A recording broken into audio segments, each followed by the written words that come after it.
They're fifth grade teachers teaching the same content at the same school. And I call into my office as principal. And I say to them, all right, so what's essential? You said there are 6 essential skills that every fifth grade student must learn in the third marking period. I say, great. In 9 weeks, we're going to come back together. We're going to see how close you are to 100% of our kids mastering those targets. And I'm here for anything you need. Bye. Bye-bye. And I send you on your way. And if that's all I tell you in terms of my expectations and your responsibility, guess what that team is going to do? And I don't even know the other 2 teammates, but here's what's going to happen. They're going to get together and say, okay, now look, are we going to wait 9 weeks to see where our kids are in terms of learning these targets? They're like, hell no, we're not going to wait 9 weeks. We probably need to check in after maybe 2 or 3 weeks.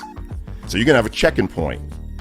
And then at some point, you're going to stumble your way through another part of the PLC process where you say, well, let's check in. Let's use a common assessment to check in to see what's working, what's not, who got it, who doesn't have it. Kids with special needs, identified with special needs, seem to be flourishing in Tyler's class based on that assessment. And you're like, well, dude, what are you doing? Show us what you're doing. Where'd you find that? Share it with us, right?